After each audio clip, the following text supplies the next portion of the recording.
Hello बच्चों, मैं दीक्षा श्रीवास्तव। आज मैं आप लोगों को क्लास 12 की चैप्टर 10 की एक्सरसाइज 10.4 का question number 7 पढ़ाऊंगी।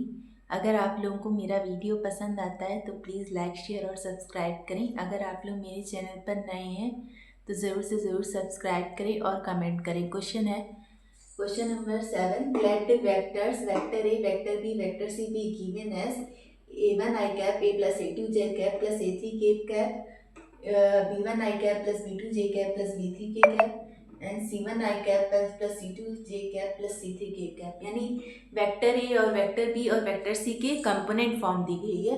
Then show that vector A cross vector B plus vector c is equal to vector A cross vector B plus vector A cross vector सी। ठीक है, तो हमें ये दिखाना है कि इनका जो क्रॉस प्रोडक्ट है ये डिस्ट्रीब्यूटिव है ओवर एडिशन। ठीक है, तो ये दिखाने के लिए हम लोग क्या करेंगे, राइट हैंड साइड हम लोग लेके चलते हैं। तो राइट हैंड साइड क्या है, वेक्टर ए cross vector B plus vector C, ये है हम लोग का राइट हैंड साइड। तो राइट हैंड साइड लेके चलने के लिए सबसे पहले हमें vector B plus vector C निकालना पड़ेगा। तो सबसे पहले हम लोग vector B plus vector C निकालते हैं। ठीक है, तो vector B plus vector C, vector B क्या है, ये b1 i cap plus b2 j cap plus b3 k cap, और c क्या है, c1 i cap plus c2 j cap plus c3 k cap. अब एडिशन में क्या करते हैं, i के कोफिशिएंट को एक साथ सम करते हैं, j के कोफिशिएंट को एक साथ और k के कोफिशिएंट को एक साथ। तो i का कोफिशिएंट ये दोनों है, तो यहाँ पे क्या हो जाएगा, b1 plus c1 i cap, फिर j के कोफिशिएंट को देखेंगे तो b2 plus c2 j cap, फिर k के कोफिशिएंट को देखेंगे तो b3 plus c3 k cap. अब हमारा राइट साइड क्या है, vector a cross vector b plus vector c।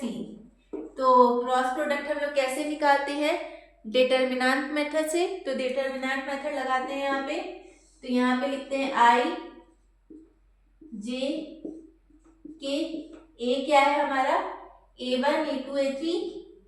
ठीक है, a1 a2 a3, i j के कोई कोफिशिएंट लिखते हैं ना, तो वो क्या है a1 a2 a3, और b vector b plus vector c क्या है, b1 प्लस c1 है, b2 प्लस c2 और b3 प्लस c3। ठीक है, तो अब हम यहाँ पे डिटर्मिनेंट मेथड नहीं लगाएंगे, यहाँ पे हम लोग ऑपरेशन लगाएंगे। ठीक है, क्योंकि डिटर्मिनेंट मेथड लगाने से ये बहुत लंबा हो जाएगा। ठीक है, तो यहाँ पे हम लोग ऑपरेशन लगाते हैं। तो जब भी हमारी किसी रो में ऐसे एडिशन के रूप में दिया हुआ हो तो हम लोग उनको दो मैट्रिक्स के फॉर्म में लिख सकते हैं, दो मैट्रिक्स के एडिशन के फॉर्म में लिख सकते हैं। तो इसको किस फॉर्म में लिख सकते हैं, इसको लिख सकते हैं i j k a1 a2 a3, यहाँ पे लिख दो b1 b2 b3, फिर प्लस कर दो, फिर i cap j cap k cap a1 a2 a3 a1 a2 a3, और यहाँ पे आ जाएगा c1 c2 c3। ठीक है, ये आ गया हम लोग का। अब इसको यहीं पे छोड़ दो। अब हम लोग ये लेफ्ट हैंड साइड हम लोग लेके चल रहे थे, अब हम लोग राइट हैंड साइड लेके चलेंगे। तो राइट हैंड साइड क्या है, राइट हैंड साइड है vector A cross vector B is equal to plus vector A cross vector सी।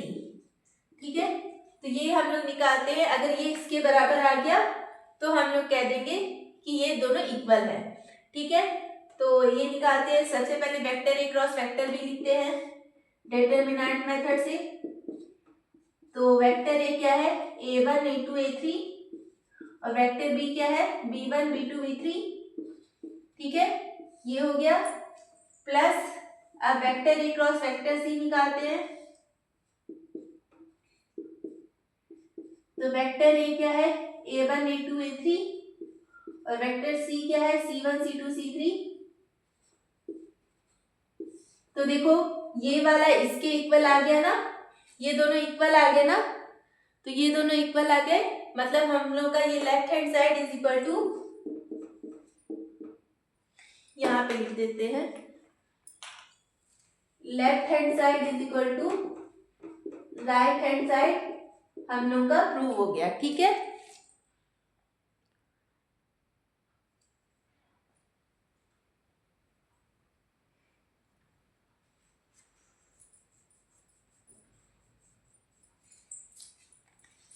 तो अगर आप लोगों को मेरा वीडियो पसंद आता है तो प्लीज़ लाइक शेयर और सब्सक्राइब करें। अगर आप लोग मेरे चैनल पर नए हैं तो ज़रूर से ज़रूर सब्सक्राइब करें और कमेंट करें। Thank you.